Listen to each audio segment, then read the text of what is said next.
Hello, everyone. Thanks for being here. Thanks for coming to this talk. My name is Louis.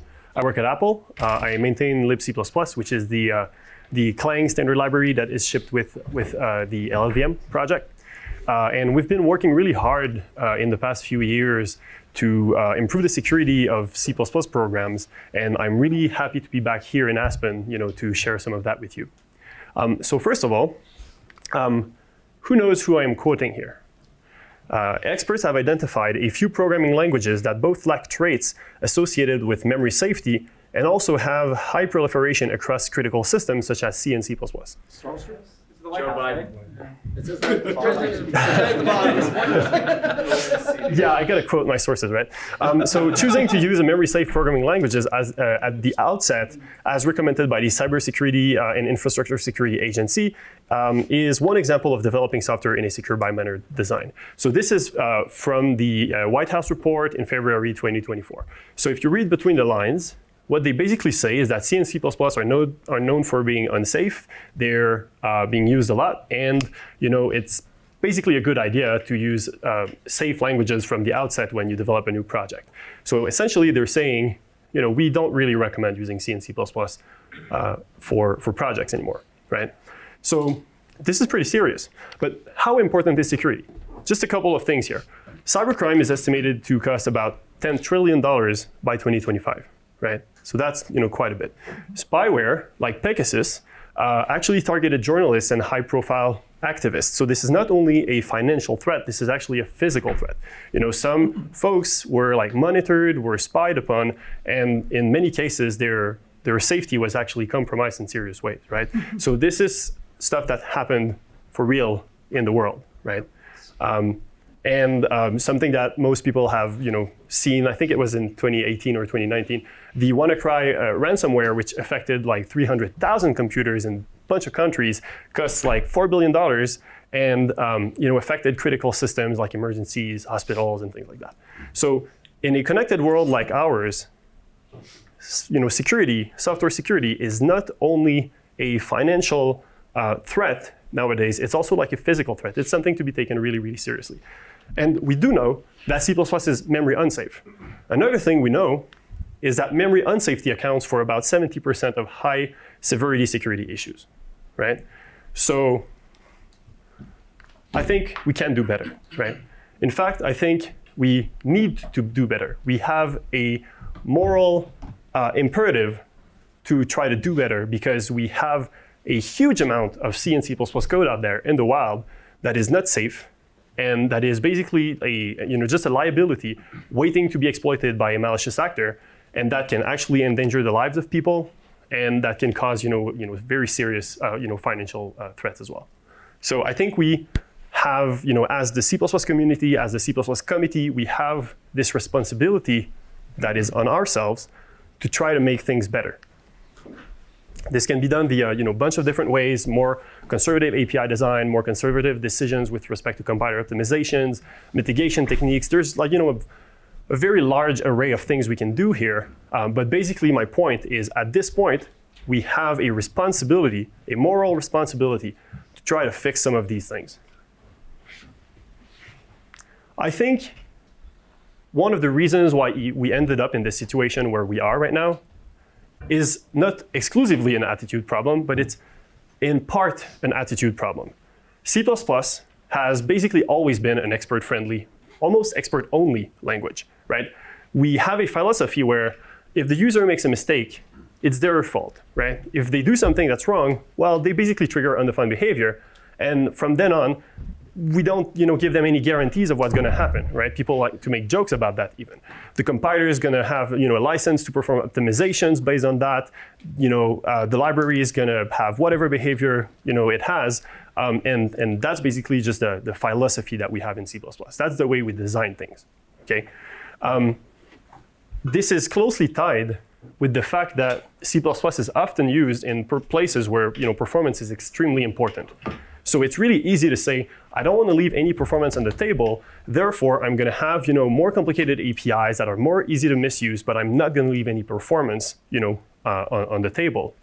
I think this has led to partly, the language itself is not designed to be a memory safe language for sure, but that combined with this attitude that the community and the committee has had for basically ever since the beginning of the standard, of the language, sorry, I think this has led us to the situation where we are right now, right?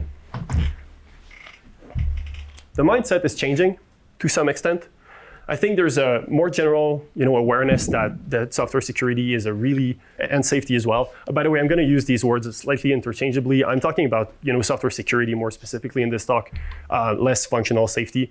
But I think, generally speaking, there's a lot more awareness nowadays that these two, aspects of programming are much more important than they used to be. We've seen the creation of a study group within the Standards Committee for Safety and Security, which is, a step in the right direction.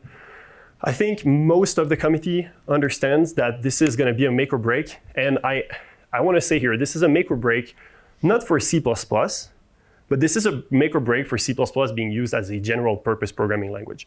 C++ is probably going to be used in, on supercomputers, some embedded hardware, some like very small chips. Like it's going to be used in maybe, games development for a very long time, even if, it's not very safe. But I don't think we're going to, unless we fix some of these security, serious security issues, I don't think we're going to still see C++ being used in a general purpose context anymore, right? So I think this is really like the make or break for C++, generally speaking.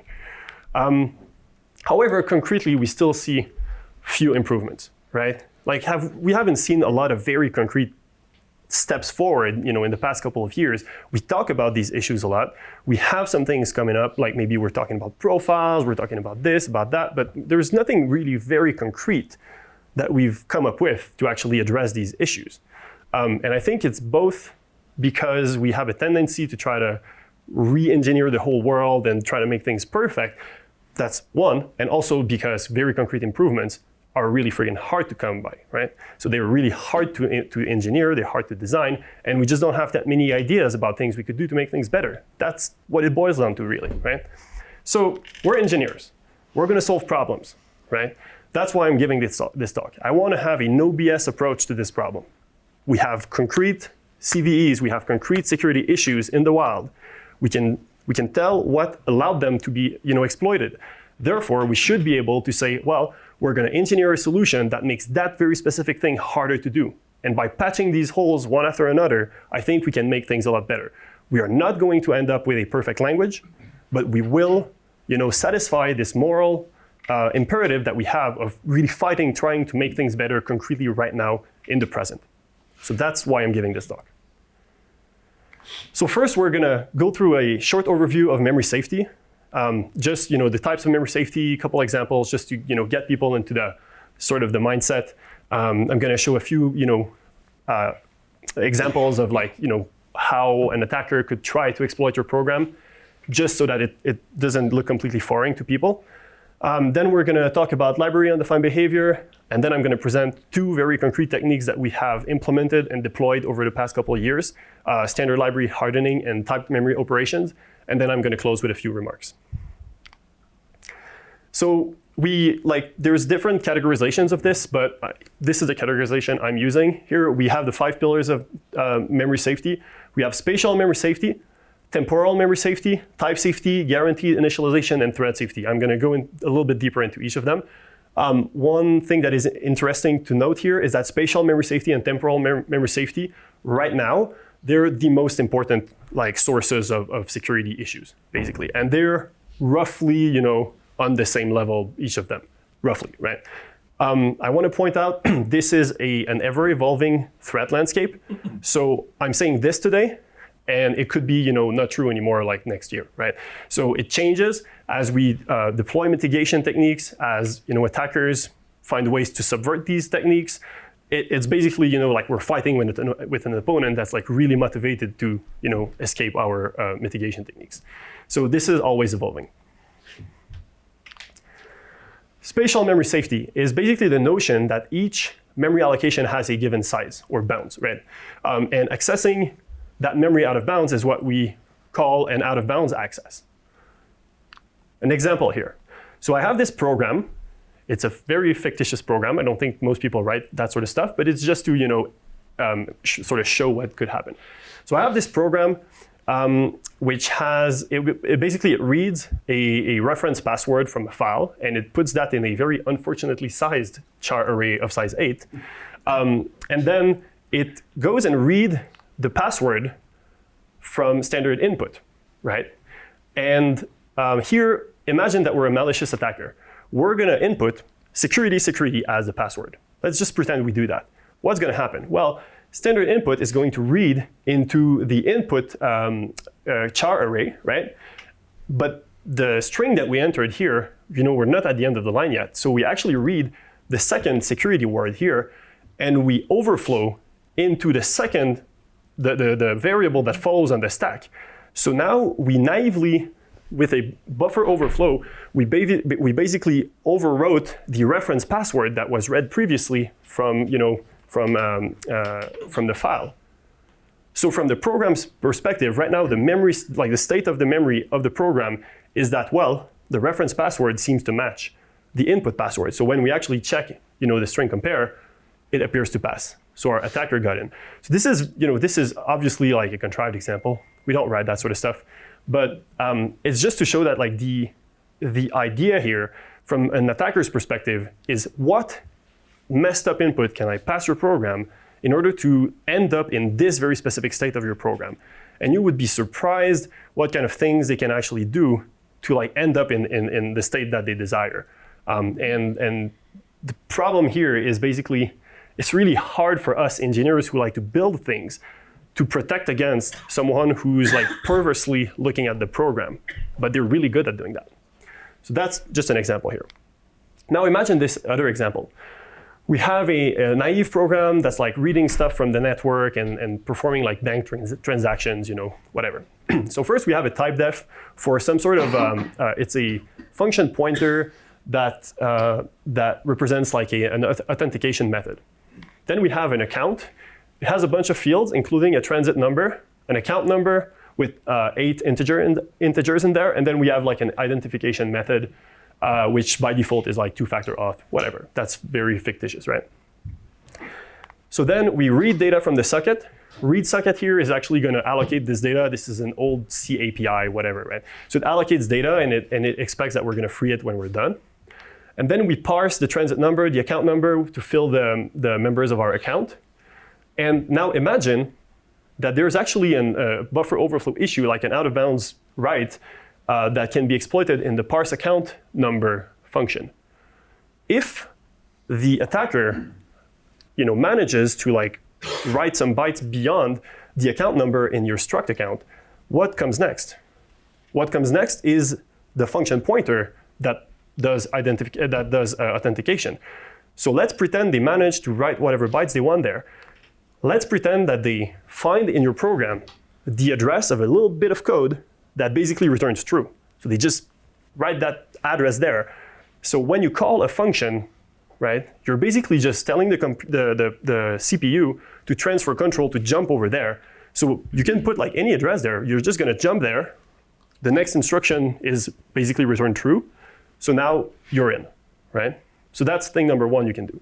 Thing number two you can do is you can actually say, well, I've managed to like put arbitrary bytes there, and I know that the CPU is basically going to jump there. So I'm actually going to make it jump to a function that interests me, that I want the program to execute for me.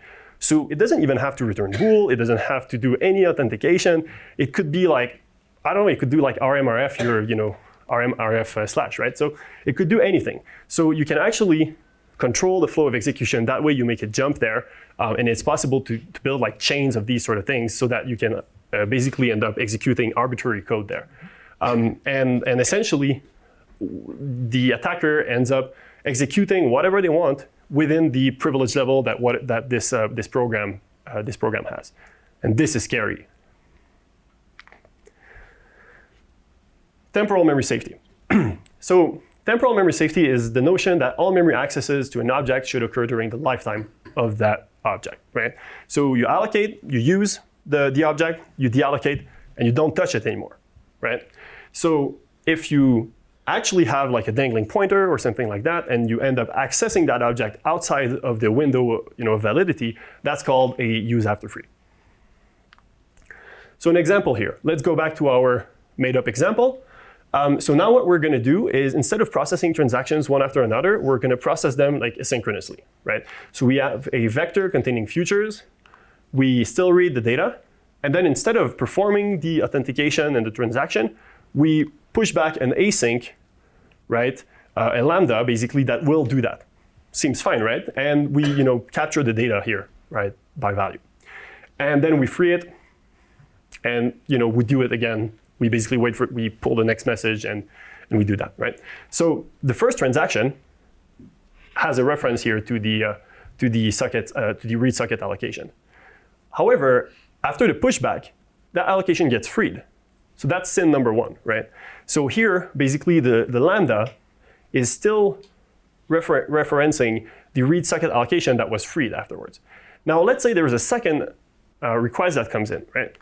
A second request comes in, and now here's something that is important to observe, is if a second request comes in, you just allocated data, you just deallocated data. If the size of the allocation is very similar and you do it right after, there's no reason for the system allocator not to basically give you again that same piece of memory. It's not, it might not do that, but there's a chance that it's going to do that. So assuming it does that, then you have basically your second transaction that's referencing the newly allocated read socket, but you have the first transaction, which is maybe still executing inside the async, right? And that one is reading whatever you just wrote there via your second request, right? So now you're exploiting a use after free and some sort of, it's not really a race condition, but it's some sort of, of timing attack as well. And you're basically controlling the data that is going to be parsed in the first transaction via the second transaction. Everybody's with me here? Mm-hmm. That's a contrived example, but that's the sort of thing that, that could be doable. Now, this assumption that read socket is going to return the same data is actually not very far-fetched, right? Because attackers have ways of making these sort of things that are non-deterministic. They have ways of grooming the state of your program such that they know basically the state of your system allocator, and they know maybe that they allocated a bunch of stuff, and there's just not a lot of free slots left for your allocator to give you. So they know it's very likely that the allocator is going to give you what you just reclaimed, right?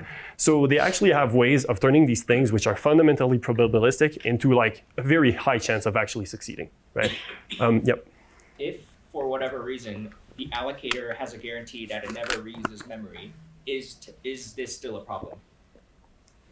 Or is it just not as dangerous? If the allocator never reuses memory, then, this specific problem would not happen. This specific problem would not happen. That would definitely solve this specific problem. But then you have an ever-growing sort of... Run out of memory. Right. Yeah, you might, yeah. And then, of course, there's other things you're still, you could still, if they have a buffer overflow bug somewhere, they could try to write into that memory. But that would be a separate issue, yeah. Okay.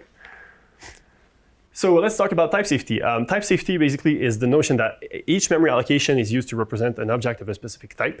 And when you interpret that memory as an object of a different type, it's called a type confusion, right? It's not like casting. It's I have a string there and I'm accessing it as if it were a stud function because I completely, it's a dangling pointer and I completely messed up, right?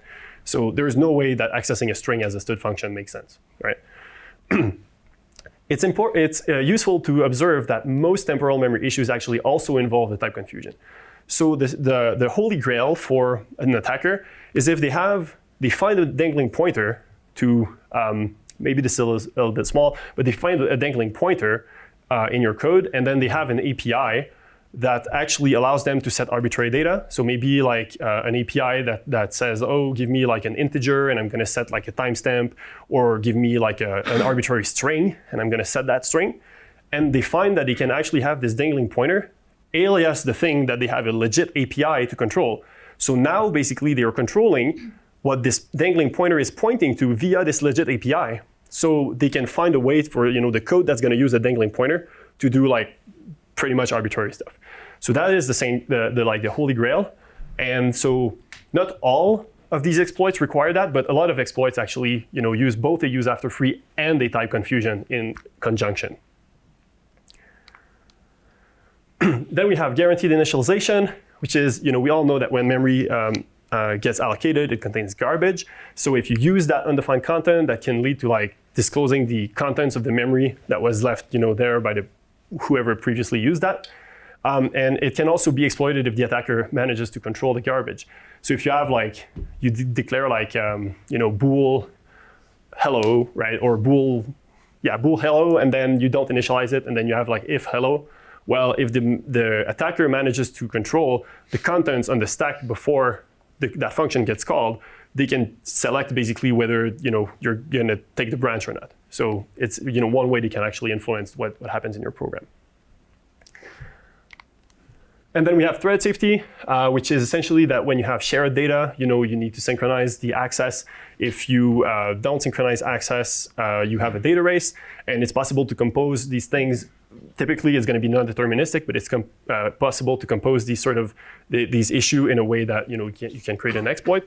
And again, as I explained earlier, there's many techniques in the attacker's toolbox to make these things which are very non-deterministic to make them actually succeed pretty often.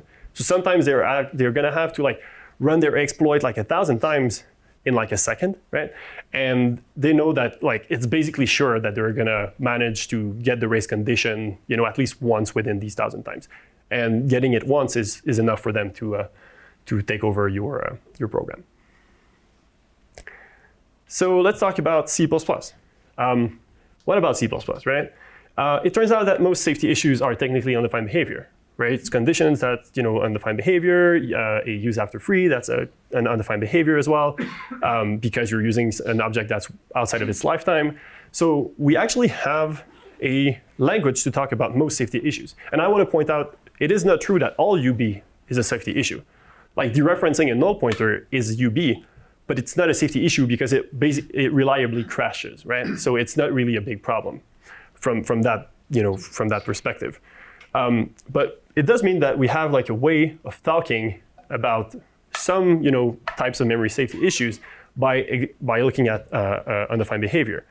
And it's also useful to observe that many APIs that are used to access memory are part of the standard library. Therefore, it makes sense to start talking about library undefined behavior a little bit. So undefined behavior is what happens when the standard does not guarantee anything. In the library, they actually make our lives really, really easy. They basically, unfortunately this is a bit small here, but basically they have clauses in the library that explicitly say which preconditions each function has. So here we have preconditions, index is less than size, that's for a vector operator bracket, or this one's for span. And so essentially it says that if that condition is not satisfied, the behavior is undefined. There's no way for the core language to catch that. It's library level, it's soft undefined behavior, but it is nonetheless, undefined behavior. Undefined behavior is actually a useful specification tool. It creates a contract with the programmer. It says basically, you shouldn't call this function unless you satisfy these things. So it allows writing an API that is simpler and that makes sense, that does not define the behavior for inputs that just don't make sense at all, right? And it gives a lot of freedom to the implementation. Now, that is the crux of the problem. It depends what the implementation does with that freedom. And in the past, we have not been very good at that, right? We've been either not doing anything or taking advantage of it to go faster, essentially. So we can take advantage of it in a bunch of different ways. Since the behavior is undefined, anything goes. We can do whatever we want, right? So that includes not doing anything and assuming that the condition is true and optimizing based on that. That's the thing we do usually by default and that we've done historically. We can also trap if the precondition is violated and we are able to to see that it has been violated. So that way at least we will crash your program immediately and you can try to fix your bug later. Or we could do something like logging a message, keep executing, and then whatever goes, but at least you have some logging in your program somewhere telling you that you have a problem. So anything you can think of is a valid implementation strategy here because the behavior is undefined. So this leads us into our first techniques. Do we have questions at this point? So does this relate to the notion of quality of implementation, and whose responsibility is it to define what is a good quality of implementation? That's a great question.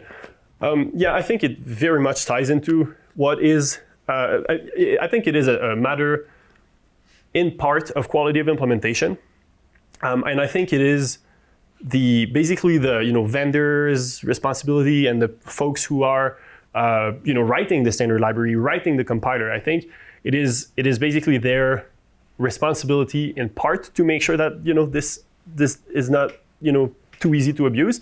However, there's also a responsibility in the spec itself, because the spec sort of sets the direction for what it wants the implementers to do, right? And that's what we follow. So if, for example, the spec says, well, we have a mode of the standard under which these types of undefined behaviors must be diagnosed, then we do that, and we're conforming, and that's basically the standard telling us the direction they want us to take. So it's a little bit of a shared responsibility here, but I would say for sure, yes, it is in large part a quality of implementation issue, and it's a quality of implementation issue that we're seriously considering now. Yeah. Do you think then that there are places that the spec should be more prescriptive? More To prescriptive. enforce more of this Yes, I think so. implementation? Yes, I will talk about that later in some of the conclusions, but it is my firm belief that we must be more prescriptive. This is the only way that we're going to position C++ as something that is a little bit safer than whatever it is right now. Yeah. So in the previous slide, you said that one of the things that the implementation can do is take advantage of the fact that something can't happen because it would be undefined behavior, and Yes. then perform optimizations based on that. Yes. But earlier you had said that some things like null pointer dereferences are undefined behavior, but not That's correct. Not security issues. Yes. But in fact, if the compiler performs optimizations on the basis that, well, you would dereference this pointer, and since you're dereferencing it, it must not be null, it can actually remove null checks elsewhere. I know. Yeah. And thus cause Yeah. security issues. Yeah, that's totally correct. That's totally true. I basically didn't get into that just to avoid getting too much complexity, but it is very true. A null pointer dereference is yes. But what I meant here is basically that some types of undefined behavior are not going to be like, yes, they can lead to a security issue but like some of them are not directly a security issue, is something that's exploitable, right? But you're totally correct. Absolutely. So let's talk about standard library hardening. This is a technique that we've deployed in libc++. It's been released in LLVM 18 in the form that I'm presenting now. Prior to that, we had for almost a year like a sort of a precursor of that. But basically what I'm presenting now is part of LLVM 18, which was released in, I think, February this year. So standard library hardening is a new feature of libc++, which turns select undefined behavior into guaranteed traps. Not all undefined behavior, select undefined behavior.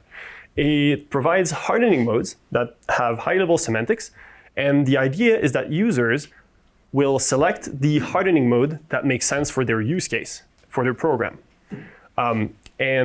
It also allows basically vendors, so whoever is providing your tool chain or whoever is providing your software stack, it allows that entity to select the default mode that seems right for the use case.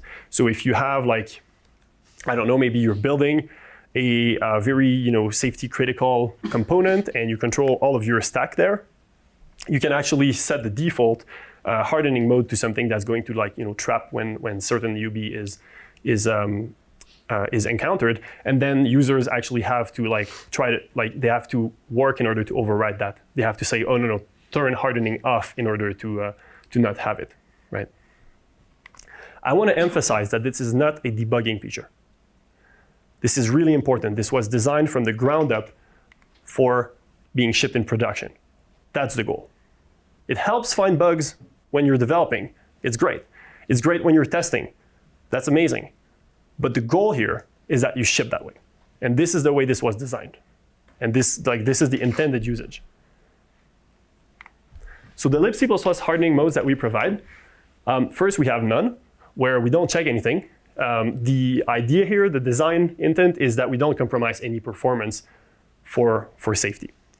Then we have the fast mode, where we only enable security critical and low overhead checks.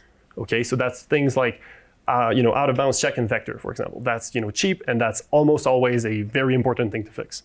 Then we have the extensive mode, where we drop the requirement that it is a security critical check. So for example, under that mode, that's where we would check, for example, like a null pointer dereference or something a little bit more pedantic, right? But we only do things that are fairly cheap. So the goal is that you can ship in production with fast, and you can ship in production with extensive as well.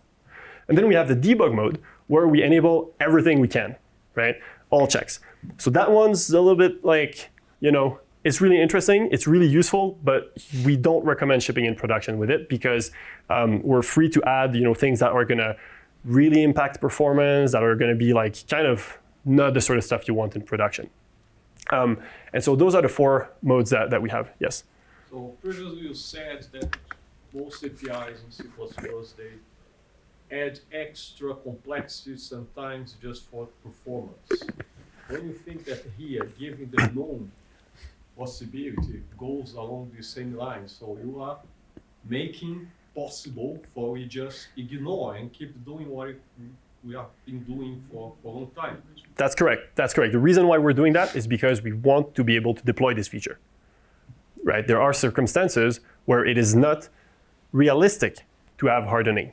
There are circumstances where if you go to like a project and you say, we're going to ship hardening in your project, and you have no way of disabling that, they're going to laugh at you and they're going to not want your solution.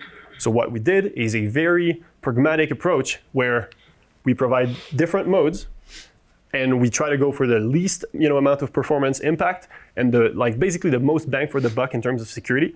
But we want something that's really that's like applicable in the real world. We have no interest for something that people are not going to want because we want people to enable that. And I'll get to that with the deployment experience we have, but this has worked extremely well in practice. So those are the checks we provide. Inside the library, the checks are grouped in a few large categories. Each category basically represents the nature of a check. So it's just like it's not something that the user sees. The user sees these hardening modes. That's the only thing you interact with. Inside the library, this is how we work. So we have, for example, valid element access checks. So those checks make sure that attempting to access a container element are valid. For the purpose of that check, we hand wave and we say, well, optional is kind of like a container, right? It's just a way for us to organize our things internally. So we added in vector operator bracket an assertion, libcp assert valid element access, that n is less than size, and that's how we go, right? We have valid input range checks, which essentially says that the end iterator needs to be reachable from the begin iterator. That's useful in various operations like vector erase, for example. And also that both iterators refer to the same container.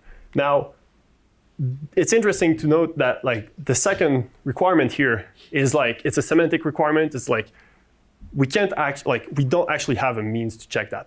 So if we have a means to check that, we'll check it. But in most cases, this is basically aspirational. So we check what we can, what we can't, well, we can't, right? So that's essentially that's the idea. We're doing a best effort here. And yes, there would be ways to actually check that, but that would, I'll get into that later, that would require ABI changes, that would require a bunch of stuff like that, right? Yep, I see some questions. Is the check actually well defined if they're not referring to the same container? I should use stdless here, yeah. And also, what about, Right. yeah, And the also- should also be, I think. But the other thing I want to mention here is we are the implementation. Therefore, Yeah, you can do special things. yes, we can do special things. So we can know, for example, Clang does not optimize on less than, right? Actually, our stdless implementation right now is less than, right? We don't use any built-in. And there's no special recognition within Clang. So, and this is something we need to address. We want to make that more we want to have a formal contract or handshake with the compiler there to make sure that if someone introduces an optimization, we're not gonna, be in a bad spot. But essentially, the idea is we have a way of checking that that's gonna be safe in practice. Yes. Was there a reason you didn't make that the assertion condition be 3 things? First less than equal last is great, but first should be greater than equal to begin, and last should be less than equal to end. Yeah. All three of those are necessary for that to be a valid range. That's true. Yeah. Precondition. Or did you just want it to fit on the slide? No, that's I don't think we have that check actually right now in Erase. Yeah, that's definitely something we can add. Yeah.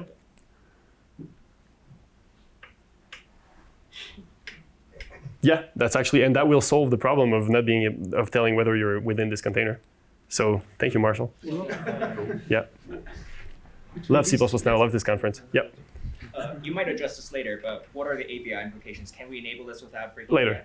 Yeah. Okay, for later. I mean, this one specifically, I think Marshall just gave us a solution, but General, the more. modes. Yeah. So none of what I've presented so far actually changes API at all. So we also have internal checks. Those are preconditions that don't relate to user code or to public APIs. And so if you have a failure in there, it's actually a bug in libc++. It's not one in your user code, right? So those are just like examples of categories, just so you understand how we decided to like lay things out internally. It's not really important that much. And then we have these categories, and each mode is basically a collection of categories, right? So under none, we don't do anything. We don't check anything. Under fast, we check valid input range and valid element access, because we believe that this is what gives you the most bang for your buck, essentially, right? This is we think this is going to have the least amount of performance impact, and this still catches the most important sort of UBs there.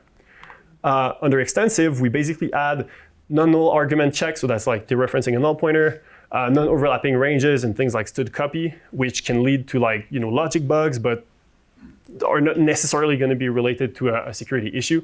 Again, we're really trying to give a baseline that's like very efficient, because we want people to go and use it, right? Because we're coming from a place where the only option is the left-hand side column, right? And then we also have checks like compatible allocators for when you have container operations with like different allocators. Those are like easy to check, and so they're a little bit more pedantic, but they're not very expensive. So we add them. And then under debug, we add everything. This valid comparator check here is quite interesting. It checks that a less than operation you pass to std sort is actually a strict weak ordering. And we catch like lots of stuff with that. People love it, right? So this is great. You can enable that in your tests, and it really helps. And I suspect it's really expensive. It's really expensive. It's like n square if you cubed. like for a range of I It's think cubed. or even cube. yes, but I think we have an implementation where we do like n cube, but only for a like a prefix of the sequence. And like there's actually like this was contributed by some folks at Google who did like a really interesting RFC explaining the approach that we're using, and like it's not too naive. But yeah, sure, that one's a debug mode feature, so like you'll pay for it. Yeah, I'm gonna take hands from the back, and then I'm gonna keep moving because I don't have much time. Yes. So it's more of a general question here. Is this going to be a purely QOI thing, or are the major vendors collaborating to try and provide this functionality across the board? Because this seems like awesome, great stuff that everybody needs. That's right. At the moment, this is only in libc++. We are in contact with Jonathan Wakely from libstudc++, the GCC one. And they do have a hardening mode that they're working on. It's not really structured that way, but this is basically on our radar. We wanted to figure things out on our side first, but and now that we have like implementation experience, I think we're going to be ready to share that with other vendors. And I think this is actually like, I'm going to explain that later, but we are pursuing standardization for this feature, and I think this is probably the channel we want to use to make this sort of stuff portable. Jonathan. Just to clarify a question, the valid input range, the input, I mean, this is range that's given as input and not the range of whose iterator category is input range. That's correct. It's just like, it's an input argument, yeah. Do you have any ideas or plans to translate this into concepts when it gets standardized? Do you mean contracts? Contracts. Absolutely later. Like next slides, or not the next one, but soon. Oh yes, sorry. Is this debug version here related to debug in the sense of I don't want optimizations? No. No, they No. are separate. Yes, they are separate. Yeah. So I can run the debug with the valid comparator, even though it's Optimized full mode. optimized, so Yes. I get the performance, Yes. because otherwise I cannot wait for the. Yeah. So you can optimize your code. This is a library level facility. You can enable optimizations all you want in there. those are orthogonal completely, right? You're gonna have an easier time debugging your stuff, maybe once it fails, if you don't have a bunch of optimizations, but that's on you. Like we don't pick that for you. Okay, so how do we enable that? It's not the prettiest thing, but it works, and it's basically probably only something you need to do in your CMake and in a few places. And in the future, we are probably going to add a compiler flag for that. There was some discussion with Clang, and we didn't get a compiler flag for that. But I think as we formalize that a little bit more, we're going to get a proper compiler flag for that instead. So for now, you define this macro libcpp hardening mode equals, and then your mode. The mode is libcpp hardening mode, none, fast, or extensive, or debug. And if you mess up and you use basically those expand to constants, and if you mess up, we're going to diagnose that and let you know that you're using a hardening mode that does not exist. And one really interesting thing here is that this is the hardening mode can actually be selected per translation unit. Okay, and this is a very small thing, but it's actually incredibly important. And this was in our mind from the start when we designed that. So what does that mean? It means that if you have a CPP file where you have really performance sensitive code there and you can't afford to add any checks there, well, you can actually turn off or not enable the hardening mode just in that translation unit, just in that CPP file. But you can compile the rest of your program with whatever mode you select. And we make sure in the implement in libc++, we make sure that you're not going to run into ABI issues, ODR violations, or anything. This is intended to be used that way. Okay, so we have a bunch of tricks with ABI tags and stuff. We take care of you folks. We make sure that you're not going to mess up your stuff, and that the compiler is not going to let's say select a copy of the function that was not inlined where there actually are no checks, because it was inlined in a different translation unit. So it's easy to if you don't think about this use case, it's really easy to build something that actually doesn't work reliably. And so we made sure that it was going to work reliably. And we actually have a bunch of evidence from adopters so far that this ability is extremely useful. People have done this in whenever they adopted. So this is the way it's designed. So let's look at a usage example. I have a made-up program here. It reads arguments starting from after the first one, which is the name of the program, and then it interprets each argument as an integer and then sums them up and then prints that. There's actually an of by one here in my for loop. It's not really important. But let's say I run this with the debug mode. My program crashes and provides some error message on standard error, right? And so it says, vector operator bracket failed index out of bounds. Now, if I run this in fast mode, it still crashes, but it crashes differently. So let's talk about that a little bit. In this case, the program only traps. So we had to make a trade-off here between user experience and code size / optimizability of the code. And again, I want to frame this in the context of us wanting to deploy that at a very large scale on code bases that don't necessarily want to lose any performance. So we got to add this feature without creating too many performance problems, and we got to be give them basically the bare minimum.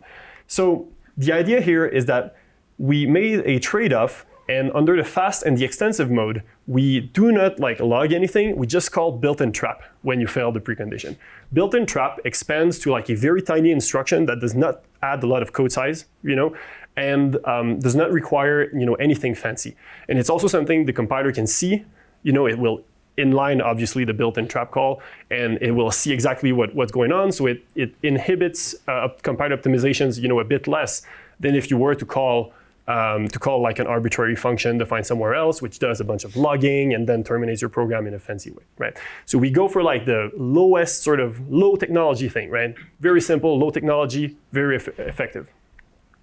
In debug mode, we give you a good error message, and then we abort the program. It's a nicer experience, but you're going to pay more. So there's two things to take into account here.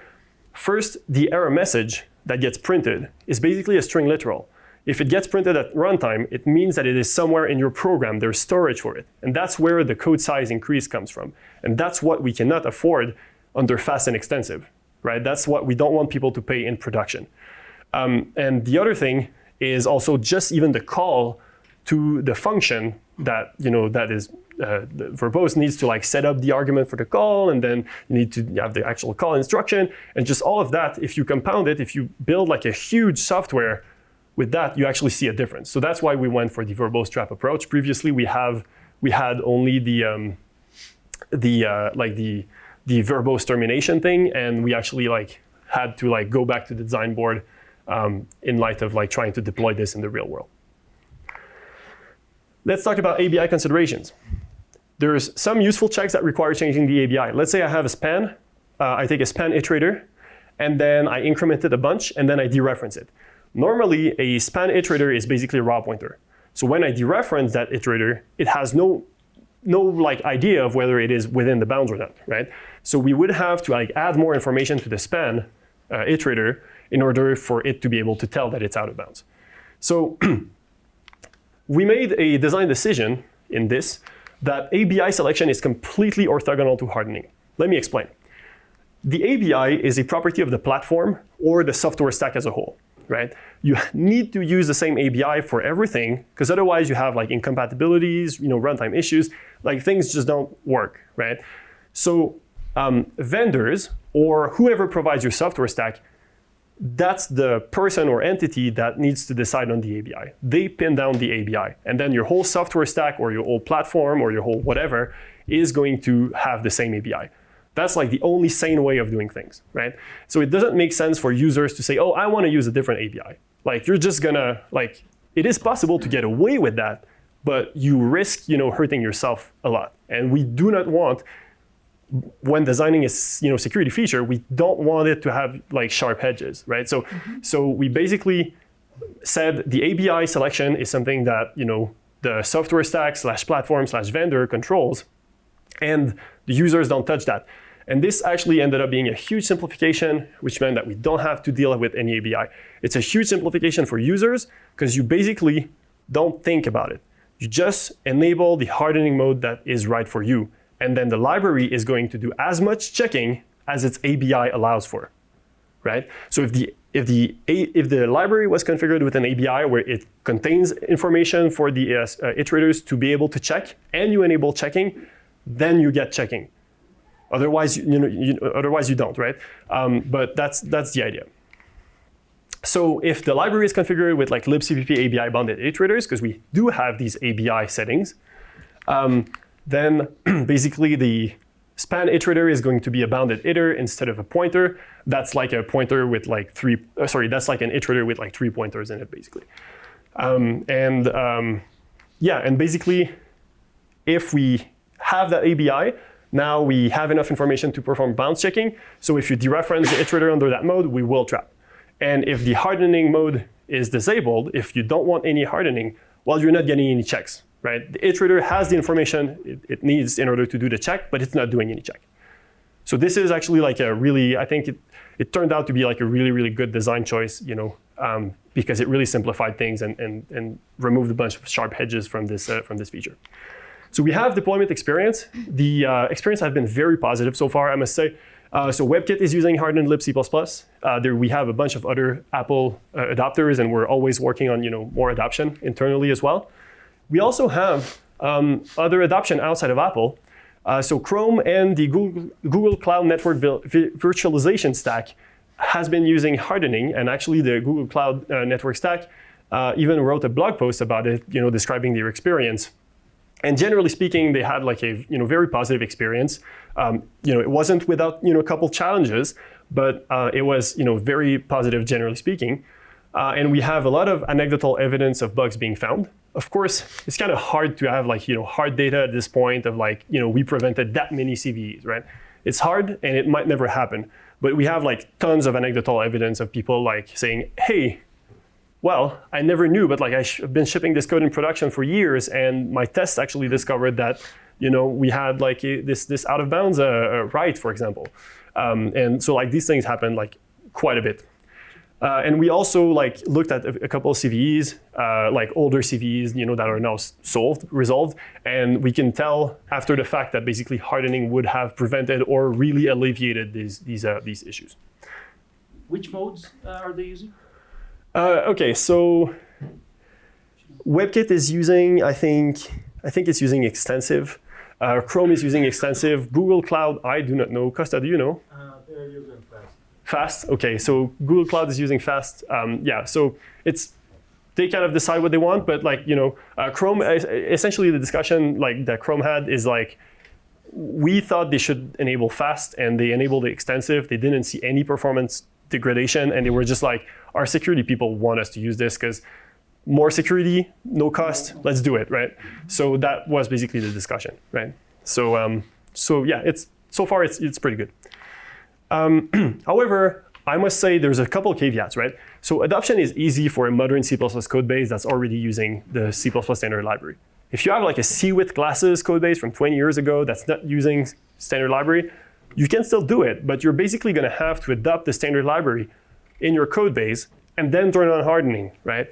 And so that's kind of a different story, right? It's totally doable, but it's much harder, and you may have, like more of a teaching cost for the team that's working on that code base, and so it's a little bit more of an uphill battle. So this is easiest, done when you have a code base that is already C++ with like slightly modern idioms, right?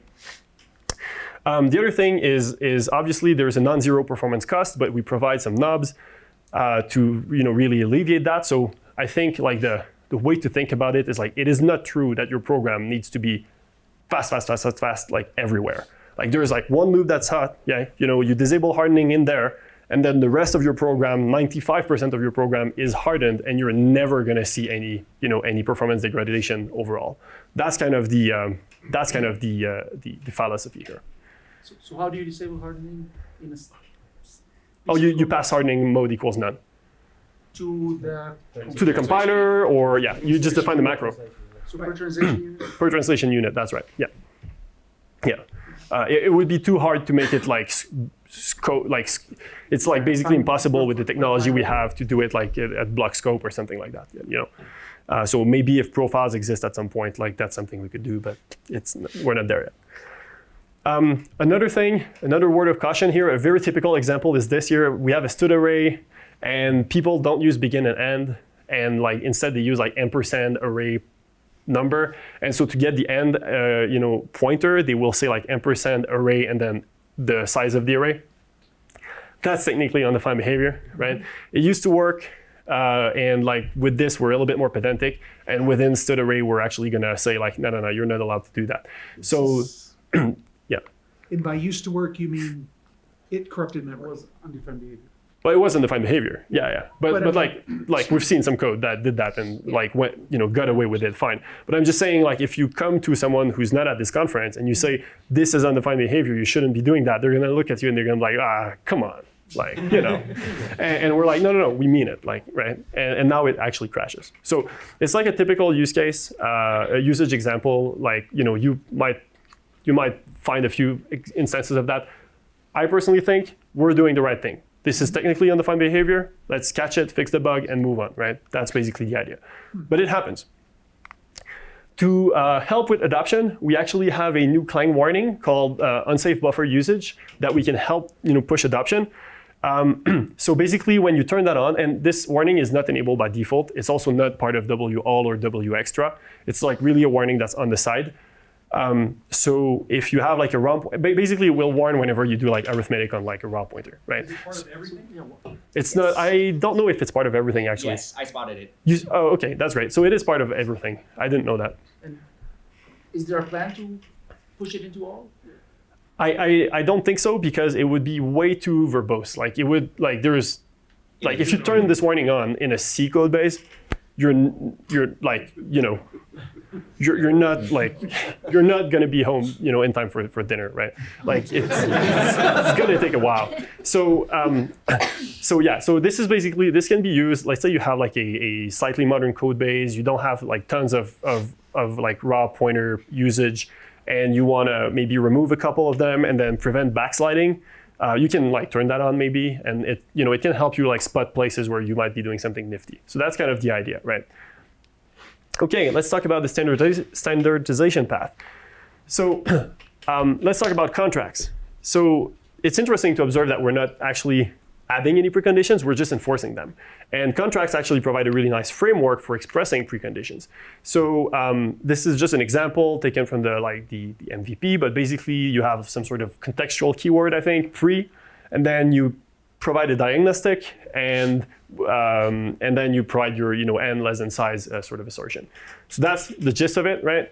And the interesting part is that the current MVP is based on different contract semantics. We have 4 semantics since Tokyo, and basically the ignore semantic does not print information when there's a contract violation, and it also does not abort your program. That roughly corresponds to our none mode. Then we have the observe semantic, where you will print, you will log something when you have a contract violation, but you actually don't trap the program. We don't there's no mapping in the hardening work that we've done. There's no mapping there because we really want to crash, right? But contracts allow for that. Since Tokyo, we have a unnamed contract semantics. We're going to figure out the name for that. Basically, it does not log anything, and then it crashes the program. And that basically, we talked about contracts. I noticed that hey, basically that's what we're doing for hardening. We need a semantic that maps to fast and extensive, and so now we have it. And so this maps basically directly to what we're doing for fast and extensive. So you could expect that if you enable that unnamed contract semantic, we would implement it in the implementation. We would built-in trap, right? And then we have enforce, where you log and you abort, and that corresponds roughly to the debug mode.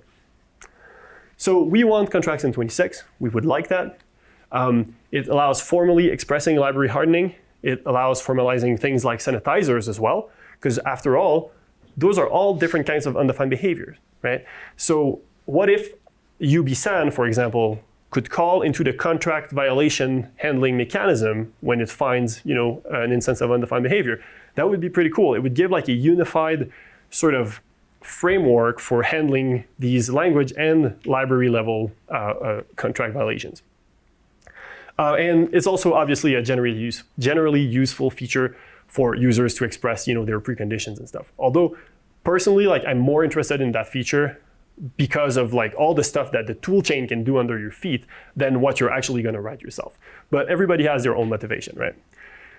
I think contracts is primarily interesting because it would provide, a way for ISO C++ to maybe standardize some sort of safe mode, right?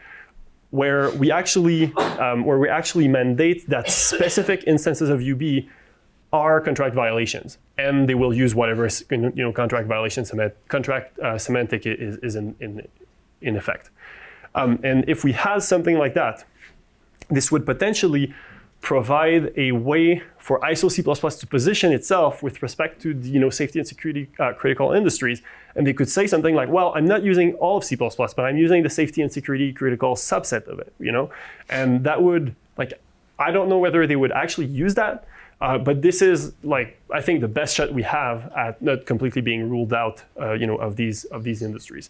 So I think doing something like that is actually one of the only ways that the standards committee can actually position itself as saying, we consider this very seriously, and we say that a conforming implementation must provide a way to actually trap under these specific instances of undefined behavior. If you say that, then you're saying if you want to be a conforming ISO C++ implementation, you must have a strict mode, right? And then basically people can use the strict mode if they want to. That's just my take on this. I don't expect that all the committee is gonna, roll with that, but that's kind of, my wish. All right. Questions, anyone? Yes? Does the current contract proposal support per translation unit modes? Yes, I think you can. Yes, actually, each. It's kind of complicated, but each contract assertion can have a different semantic even. And in the future, we would, there's other, basically it allows for being even more granular than that. Although I don't know how we would implement it for now. We would probably just give you the ability to select it on a per translation unit basis. But the specification in the MVP is even more flexible than that. I think, Michael, you were. Can you expand a little bit more on what trap means based upon? It's a UD2 instruction. I think it does Sig, not SIG-abort, it's SIG-trap, I think, yeah. Yeah, it can be caught by like debuggers and stuff like that. But basically it crashes your program real fast. Without running termination handlers. Without no termination. I mean, this is UB, right? So like this is UB. Like you want to prevent your program from doing something real bad. And for some of these systems that you're talking about, they don't run on a thing that has trap. Well, I mean, surely you have an instruction that, do you have an instruction that allows halt? Something. Yeah, well, I mean, okay, so in libc++, we actually have a way, I didn't mention that, but we have a way for a vendor. That's So- what I was asking. Oh, okay, yeah. So you can actually select your termination handler completely. You can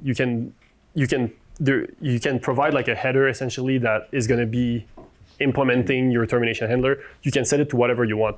So if you want, you can like override all of this. If you build your own libc++. Yeah, it sounded like it was an inline function call of some sort or a header. Well, so at configuration time of libc++, you can say use this assertion handler, and it's a file that you provide that must contain, I think, if I remember correctly, a macro called libcpp assertion handler or something like that, and then basically that thing you define it to whatever you want, right? So you can define it to a function call, you can define it to like anything, but you have to build your own libc++ for that. I think you were first. Yeah, sorry, can you explain again, if I have two translation units, one with hardening and one without, and they end up instantiating the same function template Yeah. with two different bodies now, how is that reconciled? Okay. So no. We have an ABI tag basically. All of our functions are tagged with a small string that like represents what we call the ODR signature of the current build, and so that contains hardening, that contains whether you have exceptions enabled, that contains the version of the library, so that allows you to actually mix and match translation units that are coming from different versions of libc++, different hardening configuration, different -f no except setting, and everything works. Because otherwise, So it's ODR safe. in other words. it's ODR safe, I exactly. get two versions of the function in my binary.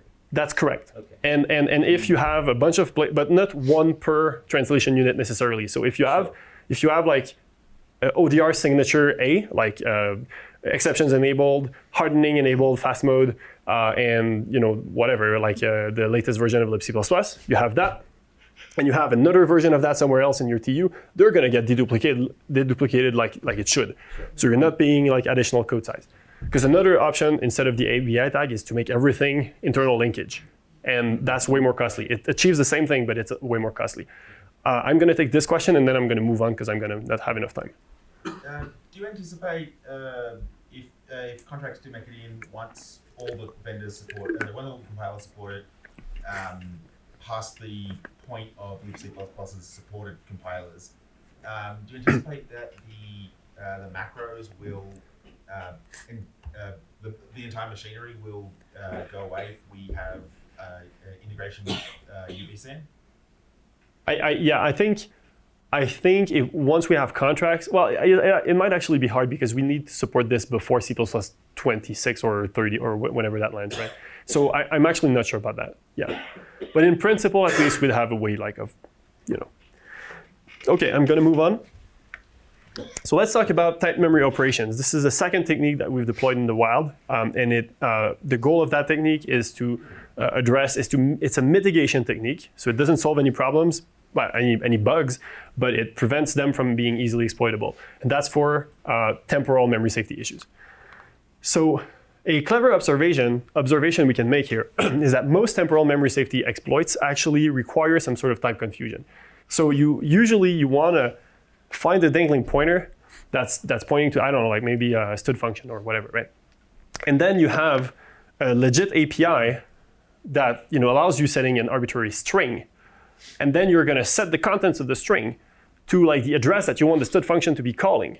So it's both some sort of use after free and also a type confusion, because you're basically using an API that lets you control this memory as if it were this other type instead.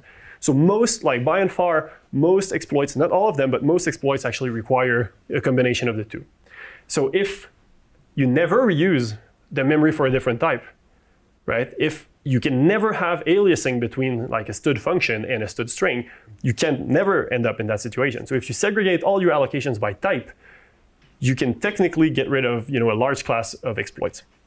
This is not completely new. This was introduced in the Darwin kernel a few years ago. There's other places where they do that sort of stuff. And they have an interesting blog post there in the slide that you can read. And essentially, a naive system allocator that would do that would have like a pool for each type, right? So if you want an int, I'm giving you an int from my int pool. If you want a stud string, from the stud string pool, etc. And each type has a different pool. So you can never have aliasing between these types. However, in practice, this is really costly, right? This is really costly. This is not really realistic. So in practice, this is a performance and security trade-off. So you need to like have a few buckets, and you need to find a way to like bucket things such that you still get good performance, but you get not very many overlays of types that are interesting to exploit. So in practice, the most important property of an allocator like that is that data must not alias pointers. Because as I explained before, basically the holy grail for an attacker is when there is like some sort of pointer or function pointer somewhere, and then they have like a data-based API that they can use to actually control the value of this pointer, and then they take over the control of your program. Yes? This doesn't do anything for stack variables, right? No, that's right. That's only for dynamic memory allocation, yes. And it doesn't do anything for malloc. It does, yes. But I mean, for malloc, yes, it does actually. Yeah.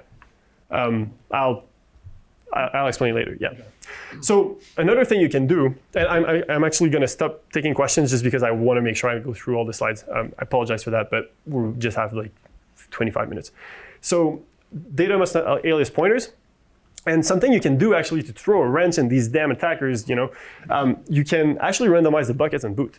So imagine you're an attacker and you have an exploit, but it requires a foo and a bar to alias, right?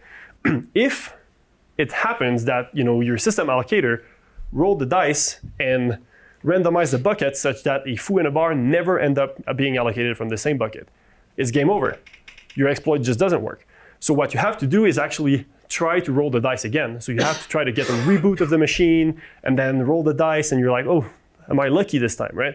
And so that's in practice, like this is extremely, this makes this like really, really difficult to exploit. So that makes it like really slow and costly.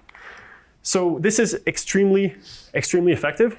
So in the Darwin kernel, we have data. It's a little bit dated from a few years ago, but the data suggests that like the vast majority of dynamic allocation lifetime bugs are not exploitable anymore. I don't want to give a number here, but like we're talking like a very large, like the vast majority of them are much more difficult to exploit now, right? And again, I want to give a caveat to that. This is an ever-changing landscape. I'm presenting this now. Attackers are already aware that we're doing that. So like they might find ways, to try to work around that. But this is just, yet another punch we're giving them basically, right? So this is, by and far, this is very, very, very effective. So we're at a C++ conference. Let's talk about how we can do that in C++. That's the interesting part, right? So our goal here is going to be that when we have a new expression like new foo args, the goal is that this foo comes from the foo pool of the system allocator. We're assuming that we have like an allocator like that from like malloc. If you give it type information, assume that malloc will give you, like pooled memory. So normally, when you write a new expression like this, the compiler will basically rewrite it into a call to the global operator new, and then to a like in placement new / constructor call for the object, right? That's basically how it works. Now the problem is that we passed size of foo here to the operator new. So from C++, we have no way of actually passing down the type information to the system allocator, right? There's no type information in any of these operator news. We have the alignment sometimes, we have the size always, but never like, nothing more. However, we can modify the standard library. So we can add a new entry point, right? We can add a new entry point that takes some sort of type descriptor. So this type descriptor is a 64-bit integer that basically, you can think of it as a like stud type info object, but it's much more lightweight. It does not require RTTI to be enabled. And it contains a little bit more information, like information about the call site and other information about like the usage of the type that the compiler looks at. And they're like, oh, okay, I'm gonna set these bits that way, and like that's useful information for the system allocator. So basically, we introduce these new entry points. Those are not intended to be used by, like, don't call these directly, right? Like, that's no good. But basically, the compiler, normally it does this. Well, we have a rewriting where the compiler now instead will call our new typed entry point. So you write your code, you think you're calling operator new, but you're actually calling my typed operator new. And I'm going to be able to then funnel the information through onto the underlying system allocator.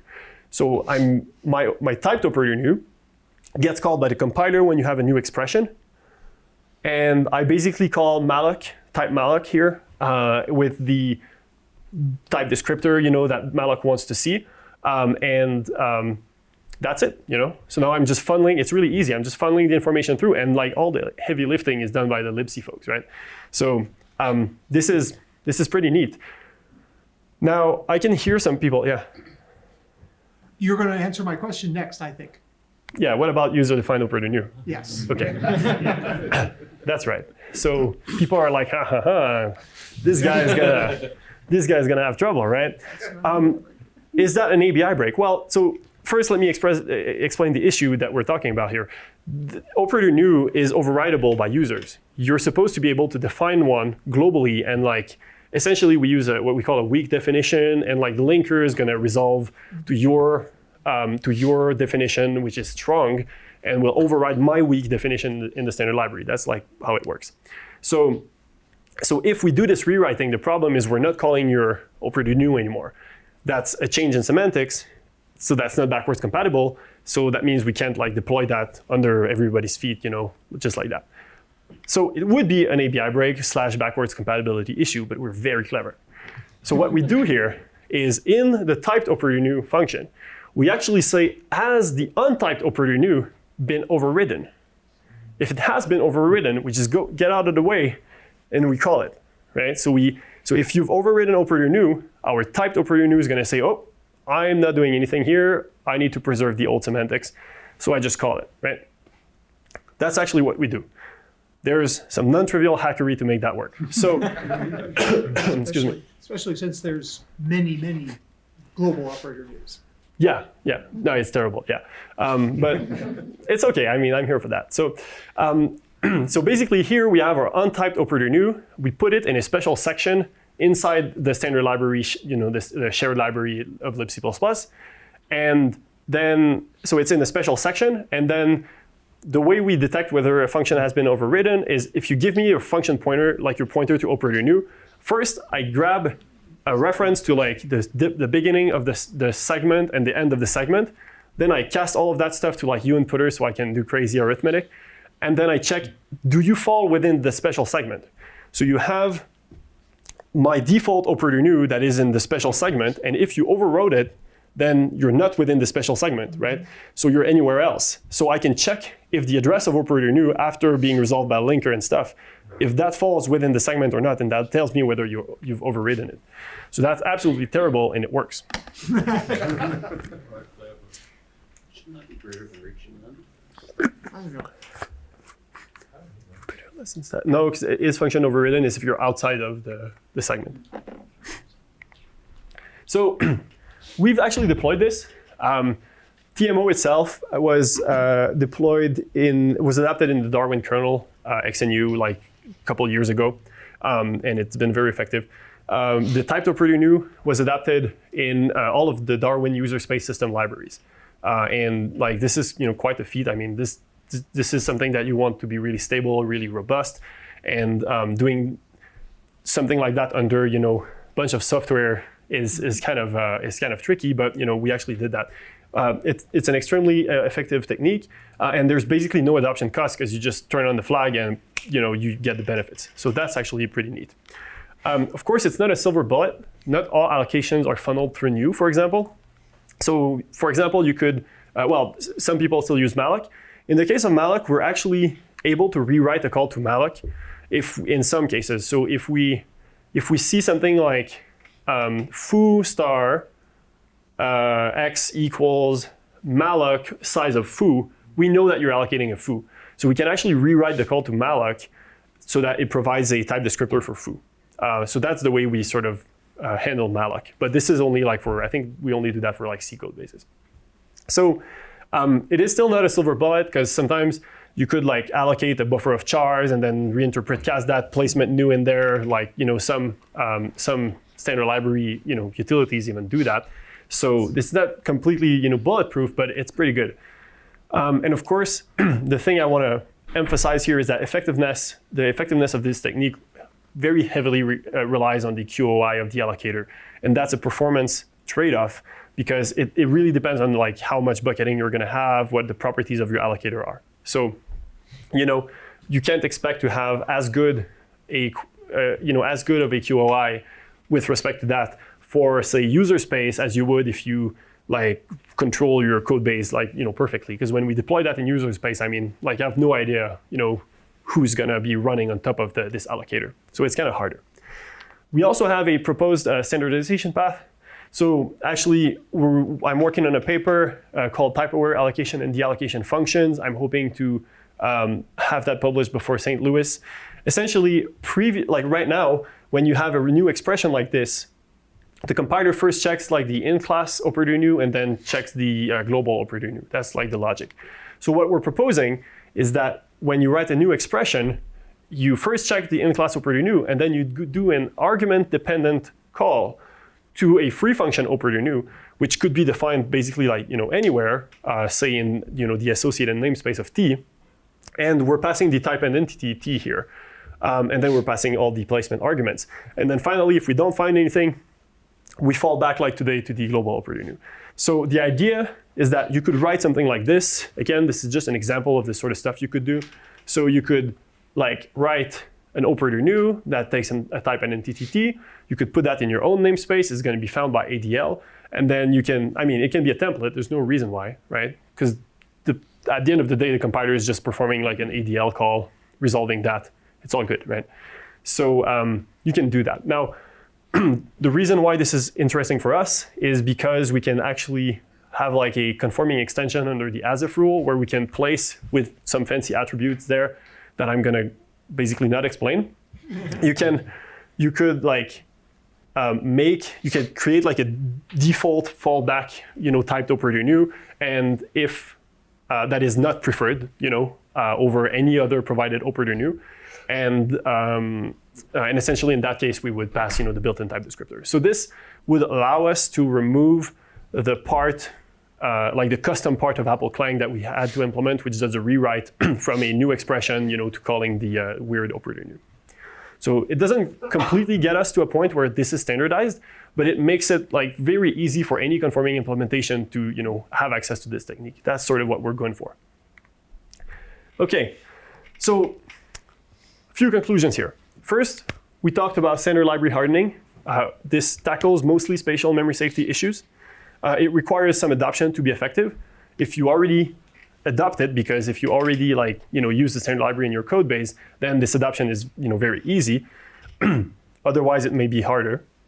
It's great for bug finding, you know, in the development phase, but it's intended to be used in production, really.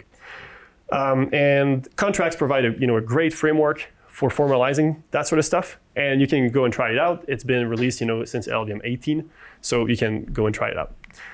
Type memory operations make temporal memory safeties much harder to exploit. The adoption is pretty much non-intrusive, you know, so that's actually like a great property it has. This does not actually fix any bugs in your program, right? The bugs are still there. You still have a use after free bug. It's just going to be much harder for people to exploit it.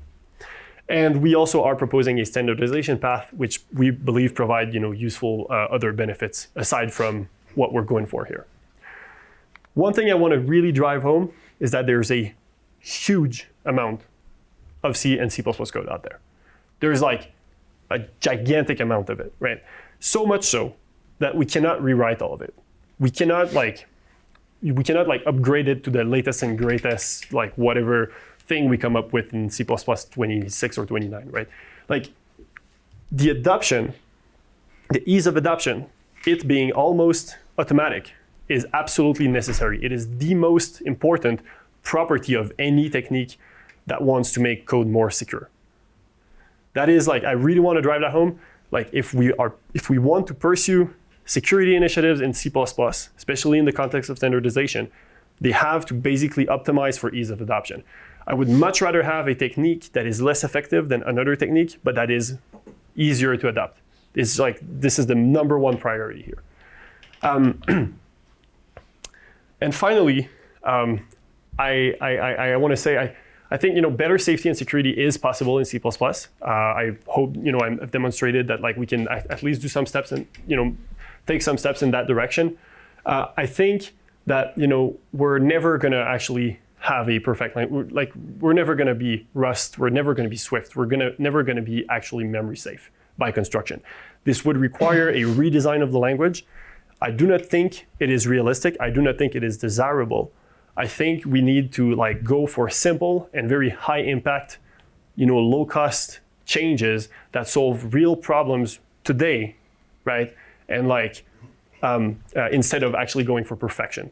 So I want to encourage more work from the committee in particular and from the community as well on immediate solutions. And I want to discourage work on aspirational features that seem very nice, you know, in theory, but in practice will never land, will never be deployed, will never be adopted. Because if you don't deploy and adopt something in production, the impact you have is absolutely zero. And we need to have impact right now because we have a liability in the wild right now, right? So finally, I heard David Sankel talk about this a few times and it really registers with me. I want to say, I think, like I love C++. Like people who know me like know that like I really love C++. And it's really hard for me to actually say this. And it's been like a sort of a journey for me coming to this conclusion, you know. But I think we need to pragmatically consider the greater good of the industry, the greater good of the society as a whole, not only C++'s own interests. I think C++ is an amazing tool, it's an amazing language, but it's not perfect and it's not the best tool for every usage, right? So I think we need to like be very mature and pragmatic about this, and we need to, you know, prioritize ways and embrace, you know, ways that we can actually move off of C++ in some specific cases when other languages are, you know, more suited to that. So thank you very much. I will take questions.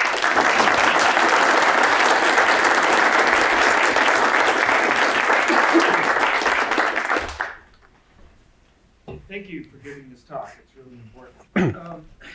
I would say that, and I'll try and put in the Discord, but Red Hat has a series of blog posts or a couple of blog posts on hardening. And of course, that's tuned more towards Linux. And on Linux, there's a number of other factors that can really mess with things. In other words, they can actually write into code pages depending on how you load your program. And so it's really important to be aware of those sort of external things that can also, like the techniques you're talking about here, harden up the program in such a way that an attacker can't write into the instruction space, basically. And their version of the library, the hardened standard library, they have a similar concept. Yep. I can't, you know, I don't know all, can't, you know, enumerate all the things they do, but they do some of the similar things, yes. Things that you're doing. Yeah. Sorry, go ahead. Well, we've been using it internally. It's really great. Yeah, yeah. We chatted. Costa and I actually had a chat with the GCC folks a couple months ago. We were trying to align on like what we were doing, what they were doing. There's not a one-to-one mapping between the two, but yeah, I think like maybe once we get a little bit closer to standardization, we would want, or maybe once we get like a compiler flag from the Clang side, we would want to make sure that like it matches what GCC provides. I think, you know, it's a no-brainer. Like this is useful. People don't want to have to do. It should be portable. Like if 2 implementations or 3 implementations support it, there's no way why we don't, you know, align our stuff so that there's a way to enable it portably. We're totally on board with that. Yeah. Yeah. Now, I do want to say one other thing about this topic because it really bothers me, and I don't want to minimize this at all because it can't be minimized. But there's a little bit of survivorship bias going on here in these statistics. In other words, the surface area of attack, the programs that are written for the surface area of attack are largely all in C and C++. So part of the reason that the CVEs are in C and C++ is because that's what it's all written in. So I'm not saying that, you know, it isn't better to worry about this and fix the problem, but, you know, we have to be really careful with saying, well, 70% of it is in here. Well, that's because 90% of the software is written in these languages. That's And true. So that goes into what you were saying about the bigger society and worrying about it. There's no way it's going to be replaced. And so we really do, and thank you for doing this, need to address the issue in the current world. Yeah, Otherwise, I don't see how it's going to get solved. Honestly. Yeah, I agree with you with respect to the survivorship bias. I think we have to be extremely careful, though, not to. I guess I've seen some folks sometimes dismiss this issue under that pretense, you know, saying like, well, this is basically, we're the biggest language out there, so of course we're the one that gets most targeted. Yes, that's true. But like, it doesn't mean that we can like ignore it. Like, let's not ignore the issue. I mean, like, But yeah. be aware that even in memory-safe languages, of course, there are large attacks. So the biggest attacks in the last 2 years have been in, you know, JavaScript. Yeah. In, you know, so. Of course. Yeah. So, but again, and this is like an evolving landscape. So like, once we fix these issues, like, who knows what's gonna come next, right? Whether in C++ or in another language. What I'm saying basically is, we are aware that we have like a huge hole in our ship here. So let's go and patch it. That's basically, like, I'm not saying anything else, right? I think at the back there. Yeah, so I fully agree. We've got to do something with the committee, but anything that's done there is years in the future. So if we want to make impact now, we need these things, and we need them to be able to be applied to versions of C++ all the way back to '98, right? Well, I mean, this, for example, this works. The rewriting we have like works in all standard modes, really. Yeah, and so does hardening. Like, if you compile with libc++, C++11, you know, that's just. So the stuff that you're doing, you had talked about that you were going to be depending upon like contracts. If we depend upon contracts, we basically wiped out. Oh, no. I'm saying contracts provides a really nice framework for expressing this. We will, for sure, not drop hardening as a feature in C++03 mode, for example. That, like, you know, like, that wouldn't fly, right? So yeah, like, that's, we're not gonna say like, hey, you're using C++11, whoop, sorry, but like, you can't have safe C++. Like, that would be a very pedantic way of looking at the problem. And I hope I've demonstrated, like, we do not look at things this way. Like, we want to have very concrete, like, we're gonna keep our assertions the way they are until we actually like can write them using contracts. I that. I just wanted to hear it explicitly. Yeah. I think you were next. So you said that you had conversation also with GCC guys to implement that in C++. What about MSVC? We haven't talked to them yet. I know they have like a debug mode that's quite popular. So we need to sync up with them. Yeah, that's. But like with MSVC, like, you'll need a different flag anyway. Mm-hmm. Because of like the way the front end parses arguments. So I mean, we want to sync up with them for sure. But my point is, like, it's maybe like it's slightly more important concretely that like Clang and GCC agree with like the exact API for enabling this, because they try the front ends try to be or the drivers generally try to be compatible, whereas that's not necessarily true with MSVC. But we still want to sync up on the approaches and you know, make sure that we're providing something consistent. I'm pretty sure that the MSVC folks like either already have something similar or they would want to do it you know, once we tell them. Yeah. So this is a question about ergonomics. So there are several dozen new hardening operations that you've grouped into 3 or 4 different groups. And you're basically only letting people choose out of the groups and not pick and choose of the dozens. That's right. If they like, which is not the way like warnings or errors or optimizations are done. So and the default is still none, and so maybe the default should be something else. So the default is none, but it's really set by your vendor. So it's really the vendor who decides what the default is. Is none, I guess. No, the person who ships your libc++. Yeah.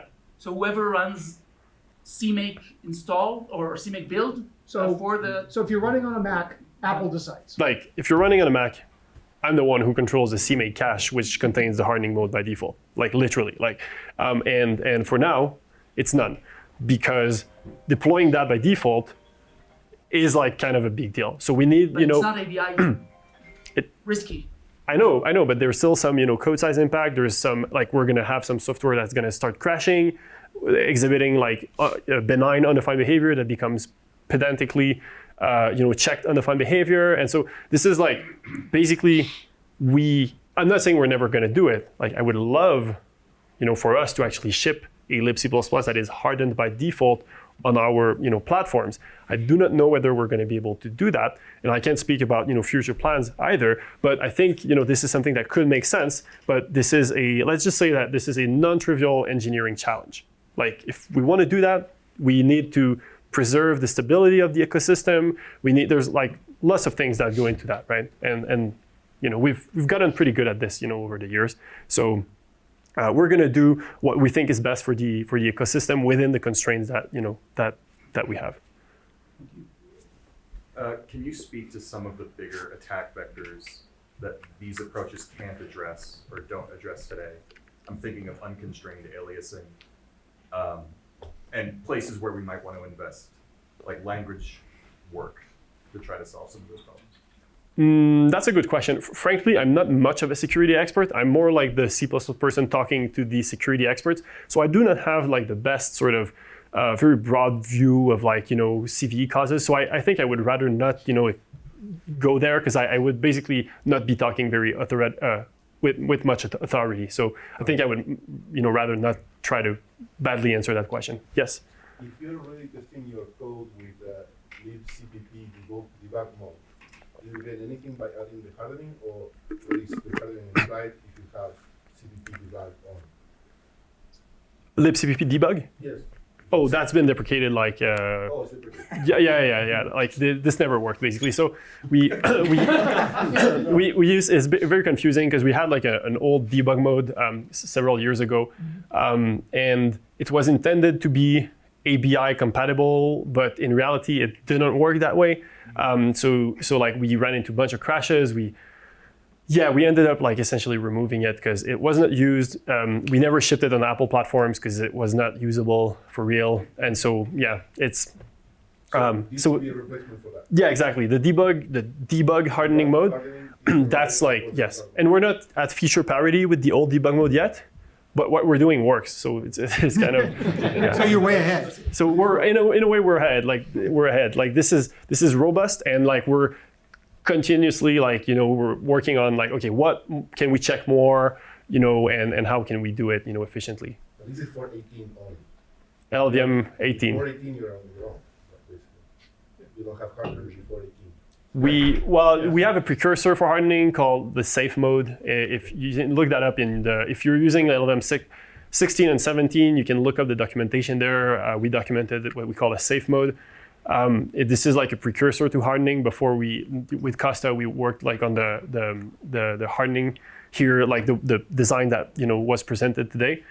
Before that, we had something that was similar. Would get like it was either nothing or extensive mode, essentially. And it was enabled in a different way. I don't want to talk about it because it's going to confuse everyone. But this is a thing you should be using from now on, basically. We're at time, so I'm going to still be here for more questions, but thank you so much. I appreciate you all being here.